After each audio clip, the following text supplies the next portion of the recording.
ono masana abedoko so bedoko Elon Musk ya ma invite Richard Dina si English kucha ihe gbasara technology and economics a ga-emetọkwa omenala a ga-agwọ ọkwa a ga-acha aja enwede nchegharị nọ na eke ọdụ Nollywood maazị enwede nchegharị mgbe a na-emasị fim gwa aha ala pasta abịa mere Igbo gbogbogbogbogbo asọ onye eme bakwa ya na fim ka ọ na-eme omenala Igbo anyị nọ we are here to stay mana nke wee eziokwu na a ga-agwa nwaanyị nke wee eziokwu most of us ka bụ that mentality na ihe ọbụla wụ challenges anyị fesiri na ọwụcha spiritual nwanne a ga na-achọkwa ajo ihe shi ike ghọtago a were ọgwụ kwa ige ele na-afụ ya ọkụ ọtọ ga-arị arị ịghọtago onye sị na ada agafe agafe na ọ ga-agbada anyị ụkwụ n'isi mebishi aka anyị agụụ ya na ọgwụ ọ ga-awụ ọkụ ọtem anyị chọọ mmiri active ọ hapụkwa keke nwoke ndị Abuja anyị chọọ keri active ịghọtago pịa ya lakpu n'abalị ya na ihe na-eme ụmụ ya na-aghagharị ntili ahụ ezo oyi ka ya ekweta na ọgwụ na-arụ ụlọ mana detin ụwụ mụsọvụ ndị ụmụnna anyị na-eme ọ na-enwe problem ma solve ihe economics problem ọ na-echefu jos gawa na ọ ga-awụrịrị na a ga-aga ịgba afa a ga-aga ime eke a ga-aga ịgwọ ọgwụ dibịa gwala gị ọgwụ na ahịa ga-ada aga ha aga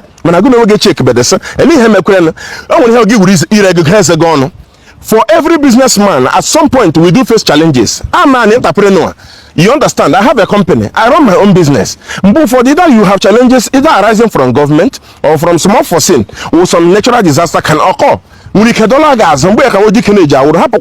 entrepreneurs, most self-employed people, challenges have encounter, especially when we are operating in Nigeria, where even the economic landscape or atmosphere is not that conducive for most hustlers. One nigga made the right turn.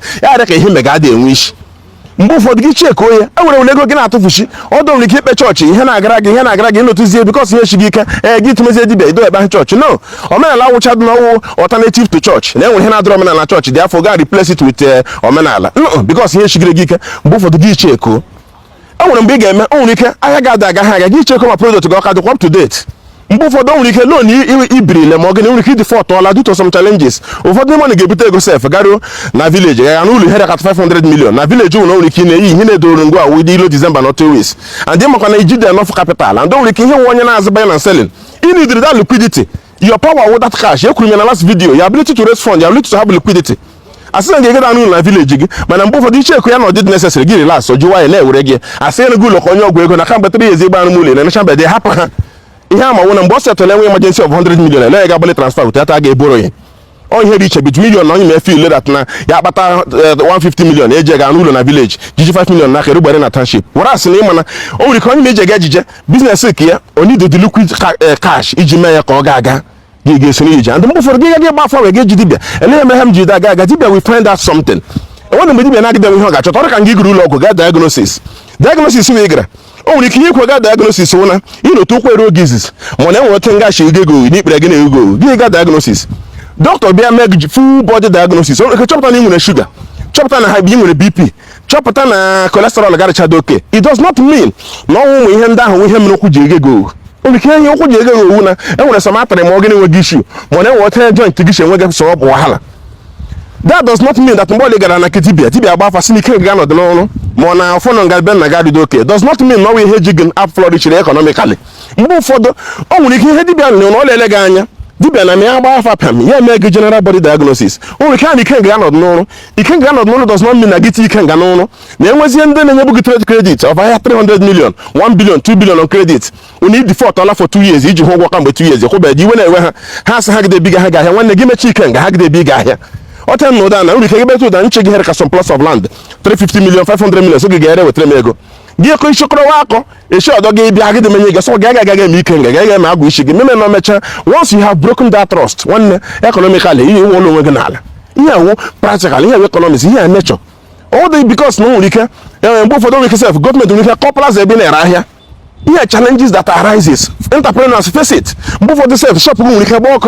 Assistant market about eba pass about shop man about down. Yeah, $1 now but economically for entrepreneurs, for self-employed people, for those who run business, for business owners, for company owners.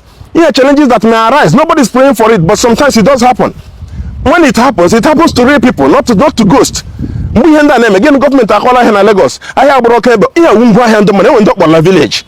When that occurs, it doesn't mean that church got that work.